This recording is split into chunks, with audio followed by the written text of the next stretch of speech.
In the world of the Hunger Games, the capital doesn't just rule through soldiers or punishment.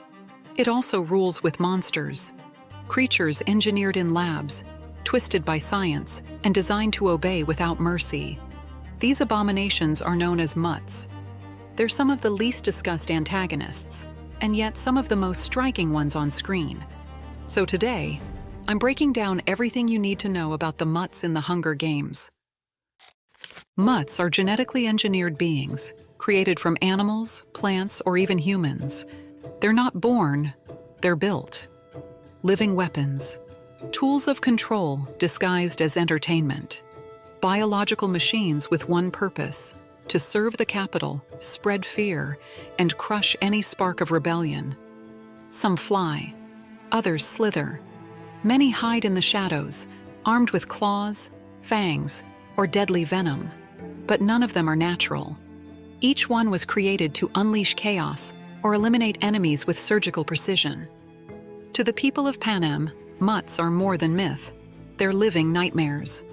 To the tributes in the arena, they're something worse: a death sentence. Their origins trace back to the capital's hidden labs, where ethics were silenced long ago. Genetic engineering wasn't developed to cure disease or improve lives. It was created to enforce obedience. Since the earliest uprisings, the capital's elite knew they needed something more efficient, more terrifying, more inhuman than conventional weapons. And so, the mutts were born. Among the masterminds behind them was Dr. Volumnia Gaul. Head game maker during the 10th Hunger Games, she was one of the first to experiment with programmed mutations. Under her watch, snakes were bred to recognize specific scents, and birds were designed to mimic human speech. But that was just the beginning. Over time, capital scientists learned to mix species, amplify killer instincts, and erase every trace of empathy. Each creature was a declaration of power. The capital didn't just control people, it controlled life itself. In the Hunger Games, mutts became a key part of the show. It wasn't enough for tributes to kill each other. The capital had to add controlled terror: a wolf with human eyes, a swarm of wasps that drive you mad before they kill, birds that scream with the voice of your loved ones. But their use went far beyond the arena. In wars, uprisings, anywhere resistance sparked, mutts were sent in as a warning, a punishment, a symbol. What's most disturbing is that these creatures don't act on animal instinct. They don't hunt out of hunger or flee out of fear. Each one is engineered with precision for a specific function. Some respond to sensory triggers, like smells, sounds, or movement, while others attack automatically. They don't kill for pleasure, but they never stop. Unlike tributes, mutts don't hesitate. They don't think. They don't forgive. And while their appearances may vary, some with wings, others with scales or claws, they all share one trait: they're programmed. And when something is programmed, there's always a flaw, a way to understand it, and maybe to manipulate it. Because no matter how deadly they are, they're not invincible. They're living code, and like any code, it can be cracked. So now, let's dive into the most terrifying mutts we encountered throughout the saga, how they were created, what role they played, and why they left an unforgettable mark on the tributes and on the readers. 1. The mutated snakes from the 10th Hunger Games. The first time the capital used mutts in a direct and deadly way was during the 10th Hunger Games. And like many nightmares that would follow, it all started in Dr. Volumnia Gaul's laboratory. During that edition, Gaul released a species of mutated snakes into the arena. Small, brightly colored, with almost translucent scales, and lethal. Each one was programmed to attack anything it didn't recognize as familiar. No questions, no hesitation. They didn't hunt out of hunger or self-defense. They killed by design. The most terrifying detail wasn't their venom, or the speed with which they slithered through the arena's dry grass. It was the fact that they could be manipulated. When Coriolanus Snow tossed in a handkerchief soaked in Lucy Greybaird's scent, the snakes recognized her as part of their environment and didn't attack. It was a pivotal moment. proof that even in their brutality, mutts responded to predictable patterns. A single scent could mean the difference between survival and a silent death. These snakes marked a turning point. They weren't just enhanced animals, they were programmable biological weapons. The Capitol had just opened a door, and it had no intention of closing it. Number 2. Dr. Gall's mutated rabbit. After designing snakes that could kill with surgical precision, Dr. Volumnia Gall made one thing clear. Her experiments had no limits. Beyond her infamous creations, she also kept a mutated rabbit, one she brought with her surprisingly often. At first glance, it might have looked like a pet, but it was anything but. Gall had genetically modified it to have the jaw strength of a pit bull, and even claimed it was half pit bull. She would provoke it with a metal rod, poking until the animal bit down and snapped it clean in half. It wasn't just an experiment, it was a warning in fur. Gall used it as an extension of her presence. She would bring it along when visiting the mentors of the 10th Hunger Games, feeding it carrots while silently sending a chilling message.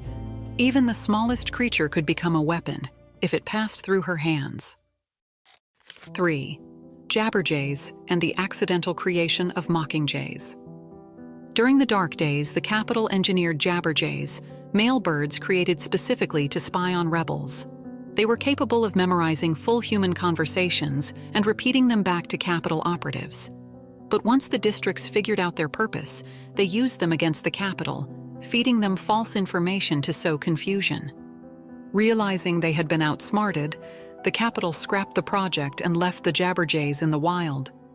Most of them died off, but some managed to breed with wild mockingbirds, giving rise to an unplanned new species, the mockingjay, a creature impossible to control, and one that would eventually become the symbol of the rebellion. Perhaps because it was born from the Capitol's desire to wipe out the jabberjays, and failed. Decades later, during the 75th Hunger Games, the Capitol brought jabberjays back. This time, they were placed in one of the arena's clock sections, where they mimicked the screams of loved ones with terrifying accuracy. Katniss and Finnick were trapped in that section, haunted by the screams of the people they loved most. The birds were black, crested, and looked almost exactly like mockingjays, but turned into psychological weapons. 4. Trackerjackers, the Capitol's deadly wasps. Also created during the dark days, trackerjackers were genetically engineered wasps with golden bodies and an abnormally large size. Programmed to attack anything that disturbed their nest, these creatures would chase their targets far from the hive. In the 74th Hunger Games, Katniss used a trackerjacker nest to attack the career tributes camped below her tree. She cut the branch holding the nest, unleashing the wasps on them. The result: Glimmer and the District 4 tribute died in agony. Katniss herself was stung, suffering hallucinations and disorientation. Beyond the arena, trackerjacker venom was used by the Capitol as a form of torture and psychological manipulation. Peeta Mellark, for instance, was exposed to the venom during captivity, causing severe memory distortion and paranoia. 5. The Mutated Wolves of the 74th Hunger Games. At the climax of the 74th Hunger Games, the Capitol's game makers unleashed a pack of mutated wolves to force a final showdown between Katniss, Peeta, and Cato. But these were no ordinary wild animals. They walked on their hind legs, could leap long distances, and had claws over 4 inches long. But the most horrifying part was their appearance. Each wolf looked like a fallen tribute. They had the same eyes, the same features, even collars engraved with the tribute's district number. Katniss recognized 5 of them: Rue, Glimmer, Thresh, Foxface, and the boy from District 9. When she shot the one that looked like Glimmer, she realized the mutations weren't random. The Capitol had likely combined the DNA of the dead tributes with that of the wolves, a grotesque act of cruelty. Katniss even questioned whether the eyes were real. These creatures didn't just hunt, they psychologically tortured. They severely wounded Cato but couldn't kill him, likely because of an armor vest he had saved from the feast.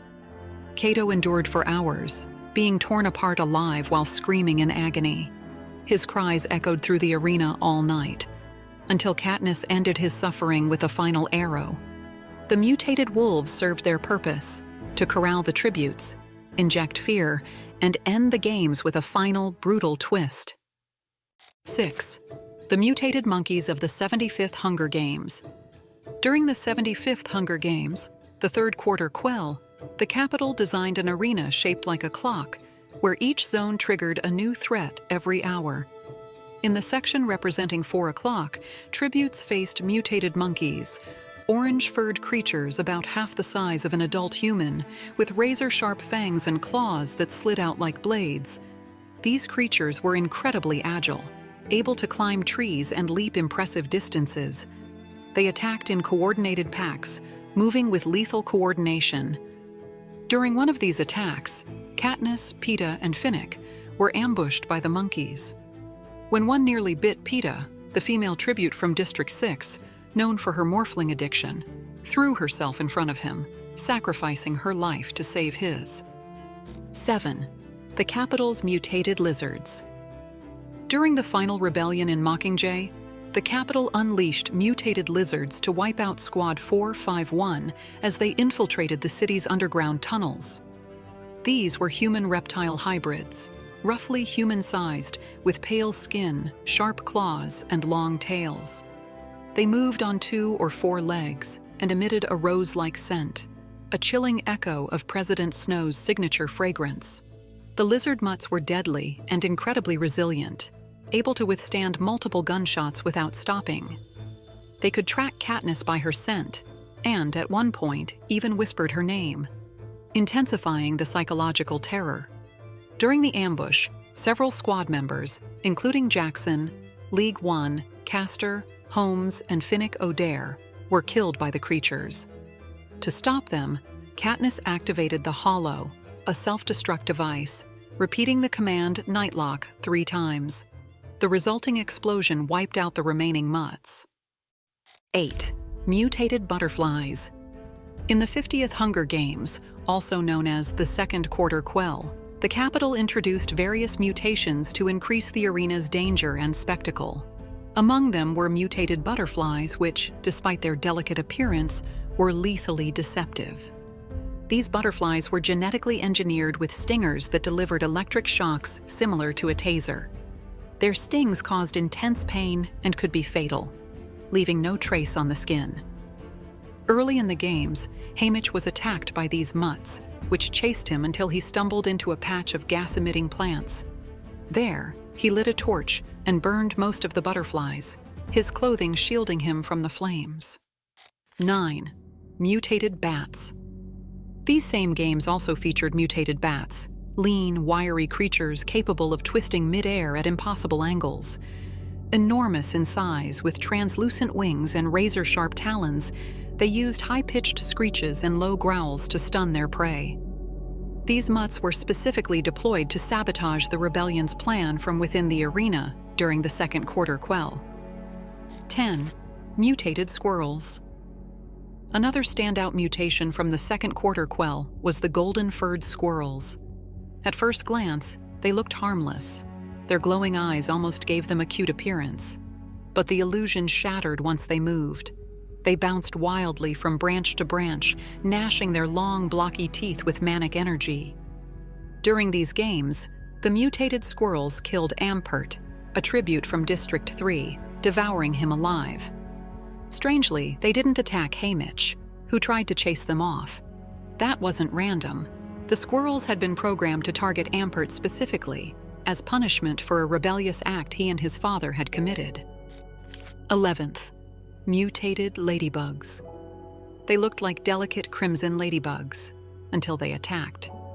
With tiny hypodermic needle mouths, they bit deep into the skin, latching on like ticks. Then they swelled like acorns and exploded, drenching their victims in blood they had just drained. In essence, they were living leeches with a gruesome twist. 12th. Porcupine mutts, spiked pig mutations. One of the strangest and most terrifying of mutts were the so-called baby porcupines, which were anything but baby-sized. These creatures, also introduced during the second quarter quell, were bear-sized beasts equipped with massive quills.